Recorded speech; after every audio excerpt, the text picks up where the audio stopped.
That's part of the what if sort of things. And so we're having a revisit of that. Every time I turn around, I see around us either fear or anger. And I think it's an issue.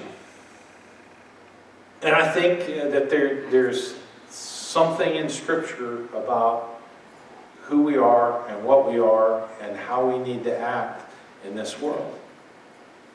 And so I think God confirmed that we're on the right track. And as you take a look at the banners, fearless living in a fearsome age. Just this one verse from Psalm 23, verse 4. Even though I walk through the valley of the shadow of death, I will fear no evil. For you are with me. Your rod and your staff, they comfort me. Man, what a great passage, isn't it?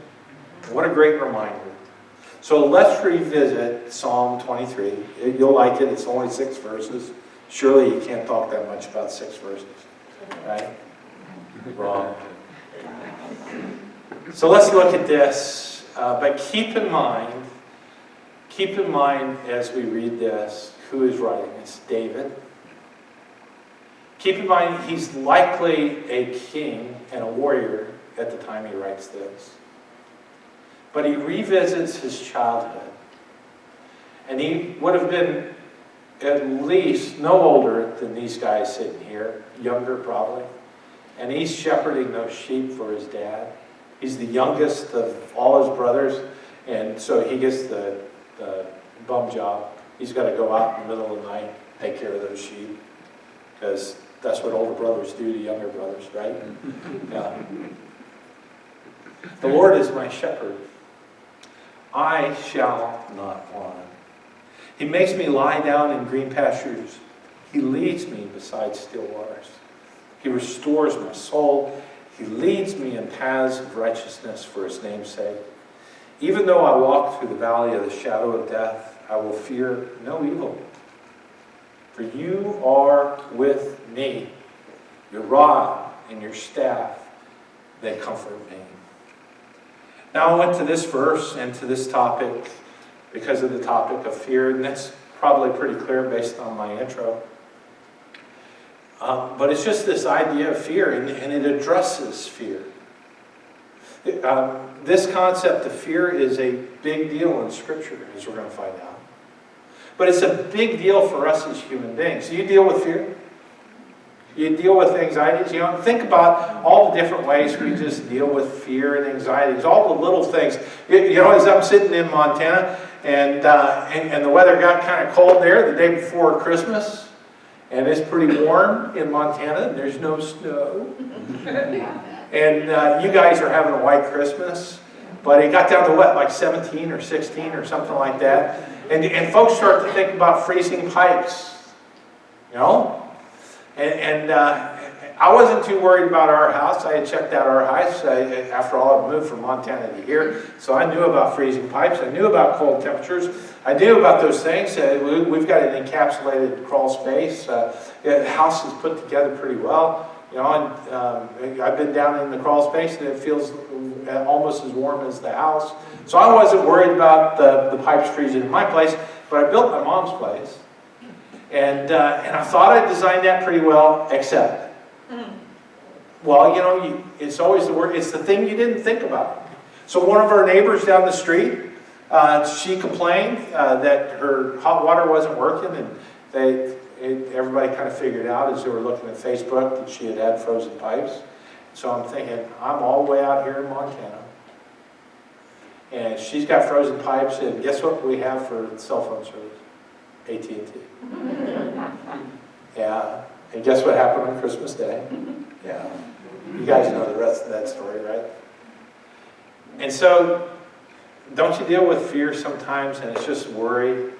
You know, it's how am I going to get back? And you heard my story about United and trying to fly here. Can you imagine if you drive back? That's 3 big days of driving.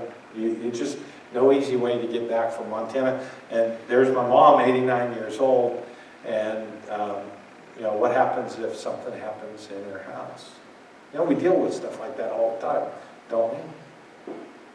So David, I think it's enormous that the Bible addresses fear in such an intimate way for us.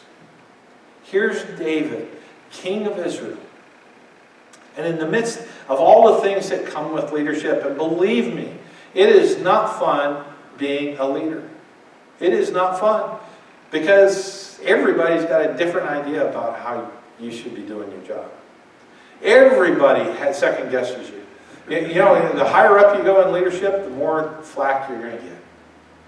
Everybody wants to control how the pilot does things, but nobody's willing to be pilots except the pilots, right? And it's tough. And in the midst of, and I'm just imagining, especially as you take and you look at the nature of the 23rd Psalm, I think David might be writing this in the midst of some persecution and just some low times in leadership. And here he is addressing the topic of fear in the midst of leadership, and he goes back to his childhood, and he remembers escorting those sheep around, and he writes about that experience. And he writes about God's care in the midst of fear. So let's look at the next two verses and just kind of finish this out. You, God, prepare a table before me in the presence of mine enemies.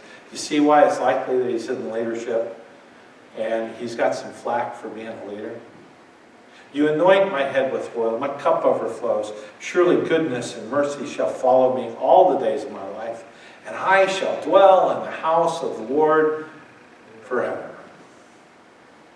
Now, here's one of my discoveries. You kind of see a passage like this and you know it. I would imagine most of us could quote at least part of this passage, if not all of it. I mean, Psalm 23 is one of the biggies, isn't it? But because it's one of the biggies, guess what we tend to do a lot of times? We tend to not study it. We know it. We can quote it. We know where it is. We might even have it highlighted, earmarked. But there's a lot of stuff we kind of miss because we don't really spend time studying it. And so as I'm thinking about the theme, and this picture, this theme actually came up early in the process. And it was Psalm 23. This is what built the whole topic of addressing fear. Fearless living in a fearsome age was this passage. And after all these years of study, after all these years of studying the Bible, you think you know something. I discovered something new. Because you see, this thing that we translate Valley of the Shadow of Death is actually a real place. It's called in Israel the Valley of Deep Darkness. And here's why. It's a very narrow, very high, mountainous valley. And the reason it's called deep darkness is because sunlight doesn't reach the bottom of the valley until about noon. Because it's so steep and so narrow that sunlight doesn't reach it until the sun crests over the mountains.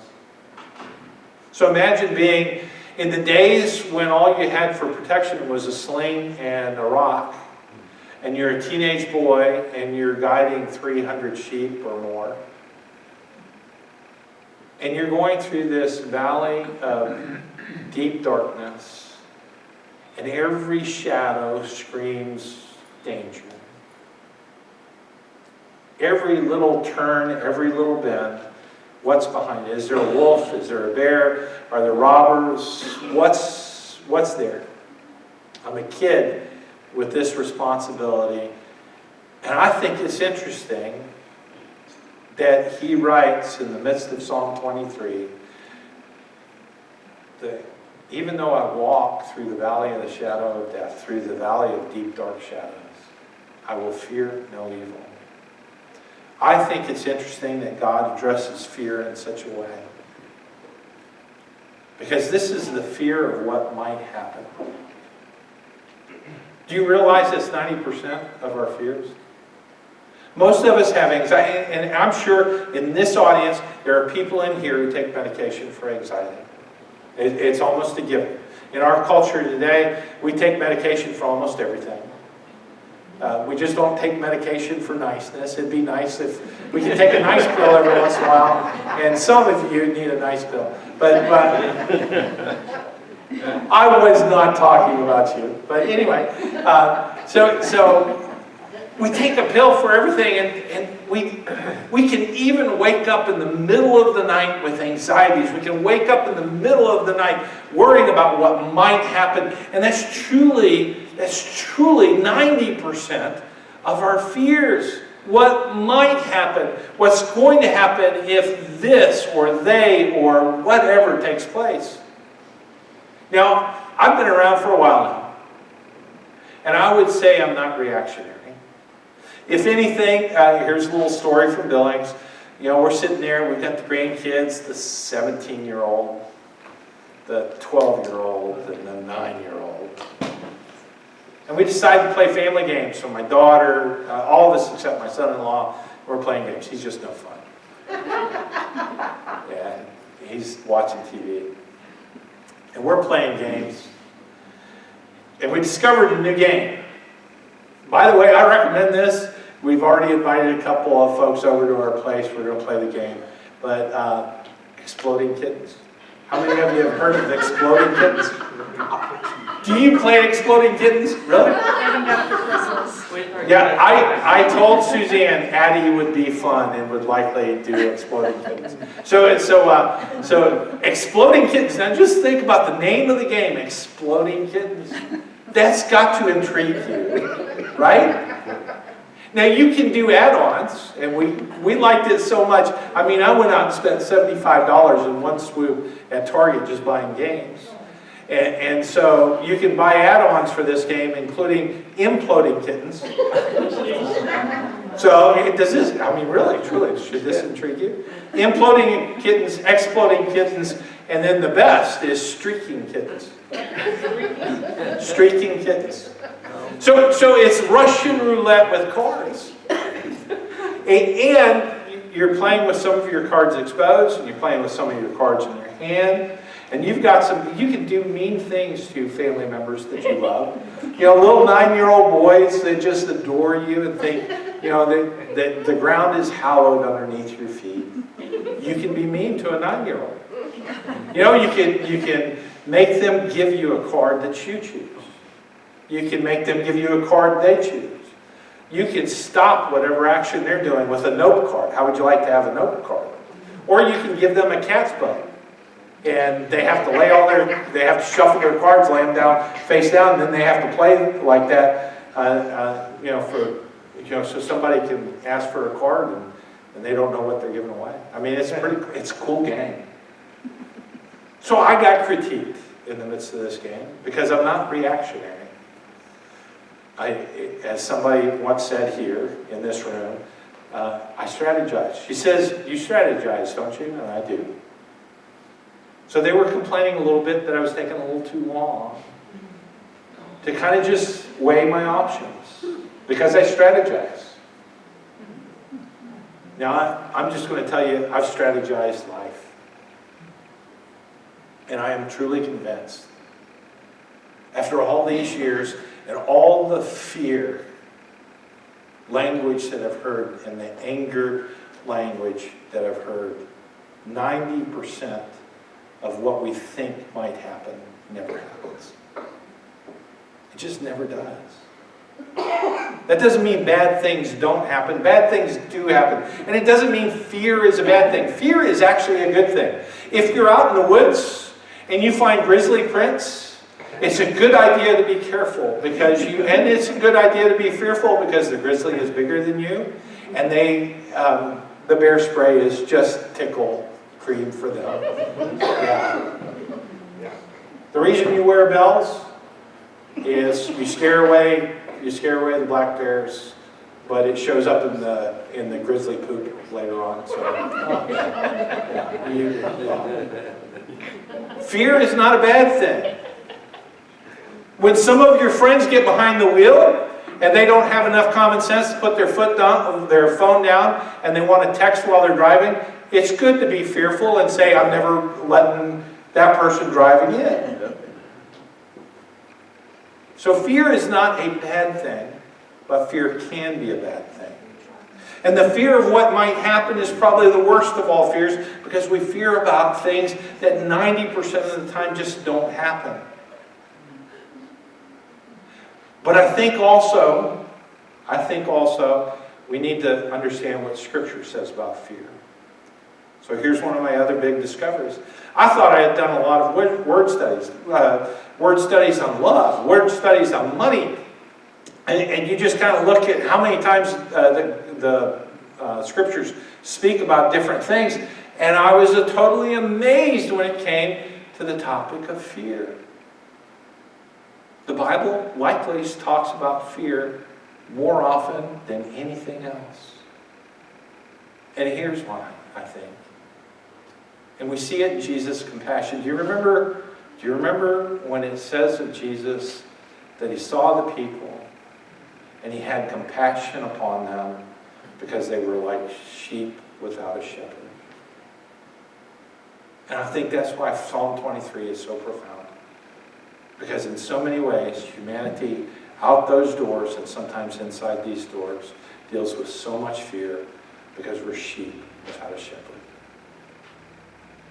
And so here's what I discovered.